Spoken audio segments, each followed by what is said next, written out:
Today, we become legends. Hey, my name's Inter, and welcome back to the channel for the Smite 2 Closed Alpha 6 update notes. This should be going live tomorrow if everything's on schedule, tomorrow on Tuesday. So it should be pretty exciting. We've got Nemesis, Khepri, and Izanami coming in this patch. We've got a ton of balance. We got some updates to other things like auto build and all that good stuff. So yeah, without further ado, let's just jump right in and cover the notes. So first up, auto build. There's going to be a new setting in usability where you can toggle between auto build on or auto build off. So if you're like me and you're an experienced player and you never use auto build at this point anymore in Smite 2, you want to make manual builds, you can just turn that off so that it doesn't pop up with that menu every single time and you have to click auto build just to skip that step at the start of the game if you're already very confident in building for yourself. For the console item store, they have added a new active items tab, so it's going to be a bit easier for you console players, and they have also added a bolt icon to all active items to make them easier to find, as you can see here, so that should be really useful. You can just glance, immediately see what is an active item and what's not. So if you are one of those people that doesn't want to buy any active items, you can just easily skip these, or if you're specifically looking for a good active item to round out your build or whatever, you can look for them. The gods grid coming soon dates have been updated to announce the next patch's gods, which I think is really cool. So you can see here they've got Poseidon and Thor coming 11/26, which we know, of course, if you've been keeping up with my videos, I covered that a few days ago. We know the first 50 gods now, and so they kind of know roughly when they're going to be scheduling these patches, so they're now going to have coming soon dates for the next patch. They also have a new overview tab in the gods page to display more god-specific info and some lore, and this looks like a really good page to me, honestly. I don't know if they've redone the background to make it a bit brighter or whatnot, but this looks really good. And getting this kind of stuff in as we approach free-to-play is going to be good as well, because new players might want to check out the characters and check out roughly what they do in like a brief description and stuff like that. I'll probably end up making a video as well by the time the game goes free to play, one of those sort of explaining every single character in like 30 seconds or a minute or something like that, just to help new players out, but this screen will definitely be helpful. Ranked draft lobby, they have added which team and player is banning and picking in the upper left corner, which is good. It was always weird that we didn't have that. For conquest, the Gold Fury, they have increased the base movement speed, added anti-body blocking, so if the Gold Fury is out of range of, in range of her target, she will use a normal attack as always. If the Gold Fury is out of range of her target but there are enemies in the way blocking her, she will attack them all with a cleave, and her movement speed must be slightly lower than the base for this to trigger, so basically if she's being body blocked, this will trigger. And I assume this is just to stop the ridiculous like ping-ponging and body blocking the Gold Fury to where it can't actually like hit anyone. You want this kind of stuff in. Warhorn, they have also fixed the in-pit effect not properly removing from players and granting the wrong amount of damage reduction. So I did not know about this. This is very interesting. I don't know if like it was permanently staying on you, like solo lane has just got damage mitigation for free. I'm not entirely sure what this means, but that's kind of crazy if that is what it means. And moving into the new gods for this patch though, or the ported gods, I should say, we've got Izanami up first. Thanks to a heavy focus on hybrid scaling, players can now choose their build path to determine whether they want hard-hitting basic attacks and abilities via strength scaling, or very strong bleed effects via intelligence scaling, or a combination of both. So Izanami is going to be a little bit of a mixed scaling god, and a lot of the intelligence-based stuff is going to be scaling off of like her doing a ton of dot damage. So the basic attacks for her remain unchanged. They still work like regular Izanami basic attacks. The passive, you now get intelligence as well as the penetration based on your max health damage taken. The stacks will also now fade 10 seconds after the damage was taken and cannot drop below the percentage of your current missing health. So basically what this means is if you like heal up to like 50% health when you were at 20 before, you have like a 10-second grace period where you're still going to have that intelligence and penetration before it wears off. One will work mostly the same, but also now applies a stacking bleed effect to enemies hit, scaling primarily off of intelligence and the number of active stacks on the target. So you're going to stack this up every time you hit someone with a basic attack while your one is active. It's going to scale off of intelligence and apply a bleed. And so if you are going for like a heavy intelligence build or even a little bit of intelligence investment in addition to your regular strength and stuff, you're going to be able to bleed enemies very effectively with this. The 2 remains unchanged. The 3 is unchanged other than you now gain movement speed while you're in stealth, which is a nice feature. And then the ultimate damaged enemies are now also dealt physical damage over time and are hit with a strong slow which fades over time. I imagine at least the physical dot will probably scale with intelligence based on how they're doing it with her one and stuff, and the slow might also scale with intelligence as well. So yeah, Izanami not fundamentally changed really, but she does now have these new dot mechanics and a little bit of intelligence scaling. Khepri, as far as I've seen, is going to be mostly the same with a couple of new +1s. So in his one, he can now cast his ult whenever he wants, and it will auto cancel the grab. So you can bring up your ultimate targeter while you're pulling someone with the one if you need that, and you can just fire it and it'll automatically cancel your grab. And the turn radius is also higher, so you can position your enemy more carefully and move them around corners during Khepri's one. His 2 now has a large delayed detonate area at max range that applies the same effects. So basically, when your 2 reaches max range, it's going to like pulse, explode, and then in a large area apply Khepri's 2 effects in terms of the dot and the damage reduction and increased damage taken. And this means he can now buff himself with the mitigation, but of course you have to run into that delayed explosion area. It's not going to hit yourself just when you cast it regularly. The 3 is unchanged for Khepri, and the ultimate just has now strengthened into the target. This was kind of how Khepri's ultimate worked when he initially launched. It gave them power. It's now going to be giving you strength and int in Smite 2. to. And Khepri now gains 2 of each protections every time he successfully revives an ally with no duration or stack cap. So a little bit of that infinite stacking that they've been kind of throwing in, like sprinkling in a little bit into Smite 1 with stuff like Charon and Surtur. Khepri's going to be getting a little bit of that. It's not going to matter all too much, you know, even if you get like 10 revives in a match, which is pretty ambitious, you're only going to be getting 20 of each protections. It's probably not going to matter too much, but it's a nice little extra feature. And finally, we have Nemesis, the god that I am most excited for coming in this patch. So her passive will steal in-hand power, strength, and int, so you will get all of those, which is nice. The dash remains unchanged. The 2 is unchanged, other than the center cone now has a wider like area at the front near where you're going to melee people, and that will just improve the like hit feels of the ability. If you watch the Titan talks, you've seen this demonstrated. It's basically just like, instead of being a cone that's like this, it's a cone that's like this. So you just have this like wider area down the bottom. It's going to make it a lot easier that people can't just like step around the side of you a tiny bit as you cast it and it misses entirely. The 3, the shield will now scale with max health, and the heal scales with int, and the reflect scales with strength. So a bunch of mixed scaling on the 3. Obviously from your passive you can get a little bit of int, and maybe you'll want to even build a little bit. Depends on how strong this is going to be. The heal and reflect are now also calculated pre-mitigation, so that's really important. Maybe tank Nemesis could get a little better with this because it's pre-mitigation. If you've got a lot of protections, you could reflect back more damage than they're dealing to you a lot of the time. And you will now also heal from all targets that damage you, not just gods. So you can use this to like tank Titans, tank Fire Giants, use it in minion waves when they aggro on you, and you'll get a little bit of extra healing. And finally, the ultimate now hits in an area around the initial target, but will only steal from the enemy who has the highest protections. All enemies are still going to be debuffed and slowed though. So basically, Nemesis ult is now AoE. I believe it still requires a target, but anyone else around that target is also going to get hit with the debuffs. But you don't steal from everyone, you only steal from the highest protection target. And the ability also now has scaling damage in addition to the current health damage, meaning that if you're building strength or int, so it sounds like it will scale with both, you'll be able to actually kill people with this ability. But that's all the new gods. Relatively exciting for me, especially Nemesis. I'm going to be having a lot of fun trying her out tomorrow. I'll probably be streaming it, so definitely go follow me over on Twitch for that. But moving into god balance. So first up for Anher, they have updated the description to show the proper amount of protection shred on his passive. On his ultimate, they have increased the damage per tick by 5 at all ranks, and the final damage by 10% strength scaling and 10 damage at all ranks. So just a bit more burst damage on Anher's ultimate. On Sandy, they have decreased the vortex strength of his ultimate, the hysteria vortex strength of his ultimate, and the percent health scaling from 5% of prots to 2.5% of prots. Baron Samdi's ult has been a big complaint in Smite 2, honestly, because it's just such a powerful CC, especially on a mage, and with, you know, how little beads are in the game and how strong CC is in the game in general, this was causing, like, problems, so definitely good to see this nerfed. You might have a little bit more time now to kind of, like, jump out of it or blink out of it or whatever.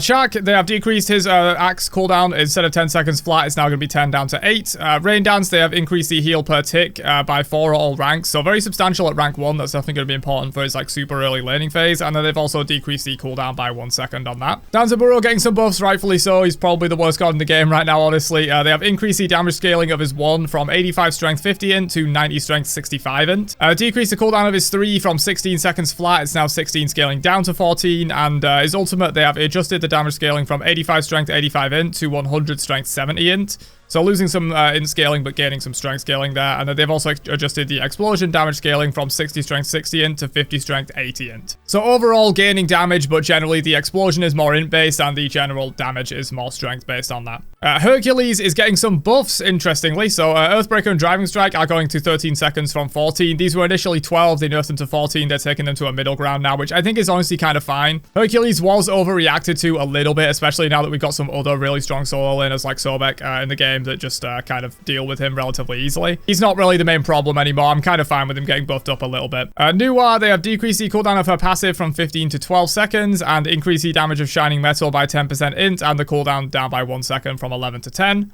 For Ra, the 2, they have adjusted the ability range to better match the visual, so probably a range increase there. And then Searing Pain, they have increased the damage from 400 to 700. It's now 425 to 725, so just 25 extra base damage at all ranks on Ra's ultimate. Sobek's Pluck is getting a 2-second cooldown increase. Sobek definitely does need more stuff, so this, we'll see where he's at after this. Soul, they have increased the slow on her 2 from 15 to 35. It's now 25 to 35. So no difference in the late game, but in those earlier ranks, you're going to be able to get a stronger slow, connect a few more basic attacks when you hit with it and stuff like that. And then the ultimate, they have also decreased the cooldown. It's now 90 down to 70 instead of 90 seconds flat. And I think this makes sense. Soul's ultimate, you know, it can be hard to connect a lot of it unless the target's fully CC'd, and it doesn't really hit super hard if you're only hitting like 1, 2, or 3 of the beams.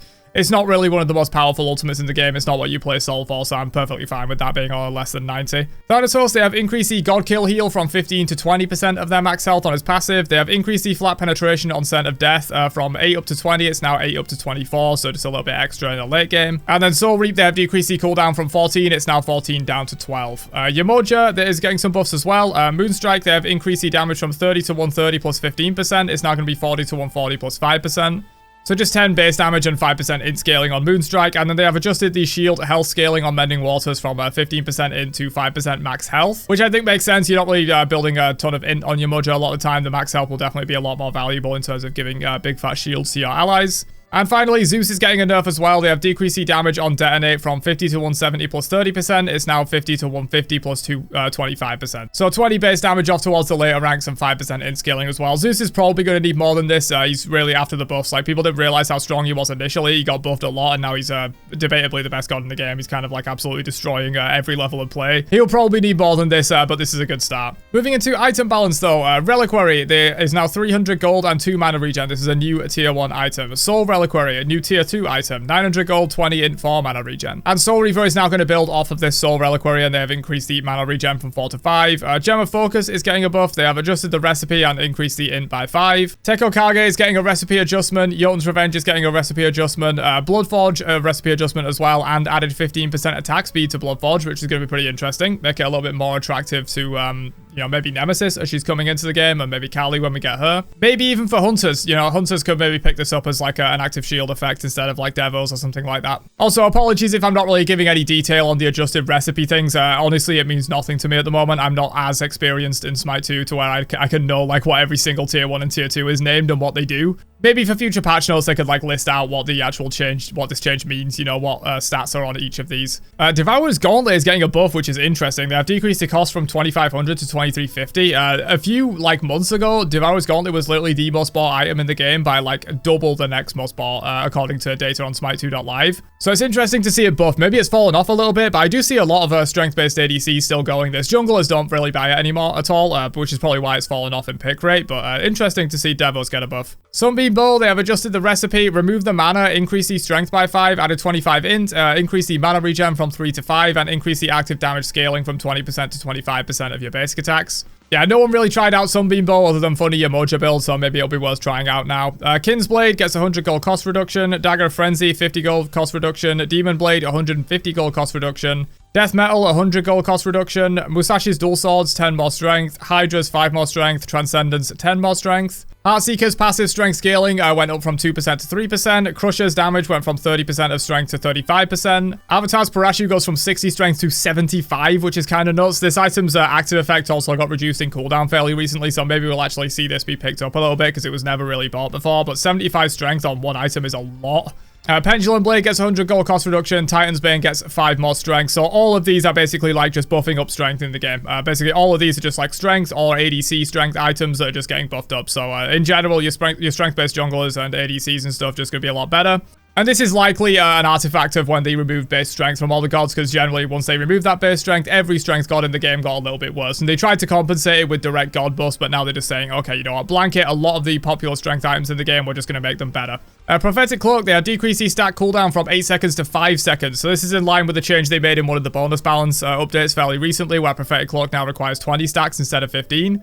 Like now, yes, it requires 20 instead of 15, but you can get them much more often. In Smite 1, I believe it's 10 seconds. So it's half the cooldown, essentially double the amount of stacks if you're proccing it on cooldown that you can get from Prophetic Cloak in Smite 2 compared to Smite 1. So in theory, it should be easier to stack up than it is in Smite 1 now. Pharaoh's Curse is getting a nerf. They have increased the active cooldown from 40 to 60. I think this makes sense. This item was very popular, and also an active on 40-second cooldown that's a slow like that is just incredibly powerful. Lifebinder, they have decreased the active cooldown from 50 to 30. No one was really buying this. We'll see if it gets bought now. Bumper's Cudgel, they have removed the strength and now provides 15 strength or 20 intelligence depending on which stat is higher. Bumper's Hammer now provides 35 or 60 depending on which is higher. Bumper's Dagger 15 or 20 and Bumper's Spear 35 or 60, so the same change. And yeah, this is in response to people saying there's no int-based jungler items. It feels really bad to go jungler item on int gods because all you're getting is like a tiny bit of strength to give you more basic attack damage, and that's literally it. And I think this is a really good way to do it. I think more items should work like this, where they give you either strength or int based on whichever one is higher. I think it's it's a really good way of doing it because it allows, you know, either strength or int gods to access these items. Not every item in the game needs to be like this. Far from every item in the game needs to be like this, in my opinion. But I think there should be some that are like this, that are like very useful to all kinds of gods, like jungle starters.